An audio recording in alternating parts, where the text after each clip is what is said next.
1975. Atari has a problem. The game Breakout needs fewer chips, a tighter board, and they're paying a bonus to whoever can pull it off. The job's considered nearly impossible. Steve Jobs took the contract. Then he called Steve Wozniak. Woz did it in 4 days and 4 nights, barely slept. What he handed back surprised the engineers at Atari. Jobs came to him afterward, said the job paid $700, said they'd split it down the middle, the way friends do. He handed Woz $350 and called it his fair half. It wasn't. By Wozniak's account, the real number was closer to $5,000. Wozniak wouldn't find out for 10 years. This is backstory. The official story and the real story are never the same. That was 1975. By 1980, Apple's going public, and Jobs is, again, deciding what someone else's work is worth. Steve Wozniak was giving it away. Not the company, not the profits, the actual work. He'd show up to the Homebrew Computer Club meetings in Menlo Park, handing out schematics for the machine he'd designed, free to anyone who wanted them. Because to Woz, that was the point. You figured something out, you shared it. The community learned together. Steve Jobs watched him do this and saw something completely different. These two had been circling each other since 1971. Jobs was 16 then, still in high school. Woz was 21, already out. Woz was the one who could hold an entire circuit in his head, who'd stay up through the night rerouting boards, shaving chips, making a machine smaller and cleaner than anyone thought it could be. Jobs couldn't do any of that. He said so himself without embarrassment. What Jobs could do was look at Woz's board and see a customer, see a price. That was the gap, and he knew it. Here's the scene. It's early 1976. Woz is at his kitchen table. He's still a Hewlett-Packard employee, still convinced HP might want to build the thing, and Jobs is on him every other day, telling him HP won't move, that the two of them are sitting on something real, that they should do it themselves. Woz wasn't a businessman. He trusted Jobs. That was the whole arrangement. One sentence, no contract required. April 1st, 1976. And yes, that's the actual date. They signed the partnership. Wozniak 45%, Jobs 45%. There's a third name on the document, Ronald Wayne, an older Atari designer who knew them both, brought in as the tiebreaker if the two Steves ever deadlocked. He got 10%. 12 days later, Wayne asked for his stake back. He'd done the math on the personal liability, decided it wasn't worth it, and walked away for $800. Wayne's story is its own thing. We'll leave him there. So it was down to 2. The deal was simple, and nobody wrote it down because they didn't need to. Woz builds, Jobs sells. What neither of them spelled out, what didn't need spelling out back then, was who would decide what the building was worth. Here's what Wozniak actually did in 1976 and 77. He didn't sketch something out and hand it off. He designed the entire Apple II board, the memory architecture, the color graphics circuitry, the I/O, around a $25 chip called the MOS 6502, using fewer total chips than anyone in the industry thought possible. Engineers at other companies would later take the board apart just to figure out how he'd done it. When the Apple II went on a demo table at the first West Coast Computer Fair in April 1977, the people who knew what they were looking at went quiet, the way engineers do when they see something they couldn't have built themselves. At the end of 1977, Woz took on the Disk 2 floppy controller. Floppy drives then were expensive, finicky, slow. He worked through Christmas and into the new year, then nailed the final board in a roughly 2-week sprint, solving in hardware what other companies were solving expensively in software. It shipped in June of 1978 for $495, and it became one of the most profitable products in Apple's early history. It's what turned the Apple II into a machine businesses and schools could actually run. That computer was Apple's financial engine, not a metaphor, straight through the early 80s, while every other project came and went. But something else was happening at the same time. In 1977, a former Intel marketing executive named Mike Markula, who'd retired young and rich when his Intel stock vested, committed $250,000 to Apple. Part direct investment, part a credit line he personally guaranteed. He became chairman and brought in Mike Scott as the company's first real CEO. Apple went from 2 guys to something with an org chart, a board, formal equity, and people whose whole job was to decide how the company spent its money, its attention, and its credit. None of that is accidental. Markula understood markets. Scott understood how to run a floor.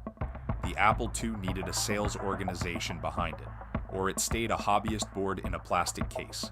But it also meant the decisions about what things were worth had moved into a layer of the company Woz wasn't running, and by his own telling, didn't especially want to run. He was still in the building, still designing, still the guy the engineers came to when something didn't make sense. What changed was who got to put a number on the work.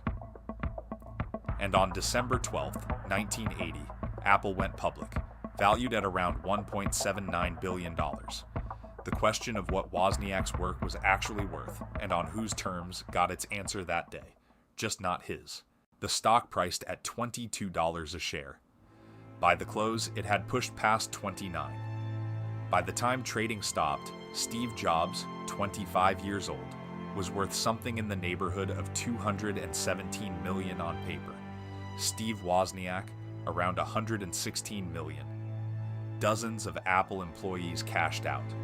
Some had been there long enough to remember the garage. Most of them had one thing in common.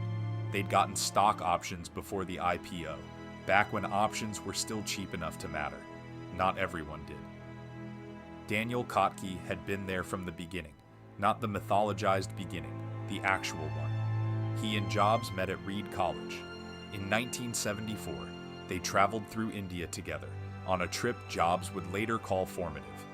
When Apple started, Kottke was among the first to show up. He sat at a table and hand-built the machines. He tested them. He fixed what broke. He did the work that has no glamorous name. When the pre-IPO options went out, Kottke got nothing. He tried to raise it with Jobs. By his own account, he was left waiting outside Jobs' office for hours, more than once. The phrase he used for it later was 2 words, very cold. Rod Holt, an engineer who joined early, who had options of his own, heard what was happening. He went to Jobs with an offer. Whatever options Jobs gave Kottke, Holt would match it, dollar for dollar, out of his own holdings. Jobs' reply, as Walter Isaacson documented it, "I'll give him 0. You can build a defense of that if you want to. Equity pools are finite. Precedent matters. A young CEO protecting something fragile and new. Those calls get made. The argument isn't crazy. What happened next just makes it harder to hold." At about the same time, Steve Wozniak looked at the same situation and went the other way. He took roughly $10 million worth of his own Apple stock, shares he'd earned that nobody was asking him to touch, and offered them to the employees who'd been left out. The market price was $22 a share. He asked for $5.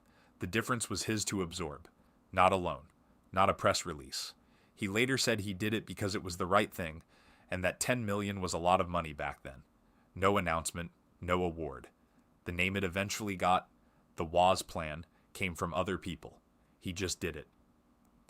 The man who said 0 built one of the most valuable companies in human history. The world spent decades studying how he thought. The man who handed over $10 million of his own money because he thought it was right. He gets a footnote, a museum exhibit, the occasional cameo on a podcast. History isn't fair or unfair. It just keeps whoever was loudest. Wozniak was never the loudest person in the room. Both men were gone from Apple by 1985. Jobs lost a boardroom fight to John Scully, the Pepsi CEO he'd personally recruited, the one he'd hooked with the line about selling sugar water.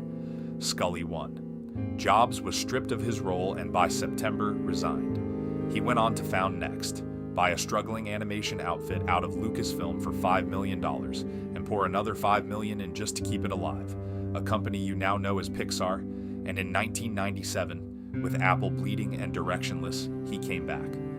What happened after that, you already know. The second act of Steve Jobs is the most documented comeback in American business. No need to linger.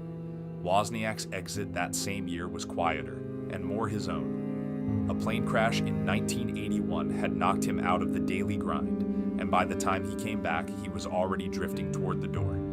He started a company called CL9 and built the first programmable universal remote. It was fine. Nobody made a documentary about it. Then he spent years teaching computer classes to grade school kids, buying the machines, doing the teaching, telling almost no one. Apple's kept him on the payroll since 1985, a ceremonial salary reported to be about $50 a week. He let them. What actually happened to both of them is more interesting than the mythology. Jobs got the credit, the money, the legacy. He built the most valuable company on Earth, and by most accounts, never fully made peace with the version of it he ended up running. Wozniak built the machine, gave most of the money away, and has spent the decades since saying, to anyone who will listen, that happiness was always the point. Not Apple, not the IPO. He said it too many times in too many rooms to be performing. They didn't really disagree about what Apple was. They disagreed about what came after. Jobs had no after. Wozniak had one the whole time. Neither of them was wrong exactly. Leave a comment on this one. Jobs knew what he was taking from Wozniak. The Atari check was just the first time, and did it anyway. Is that what every founder does, or was there something specific to him that made it possible? Next time, Enron. Not the collapse.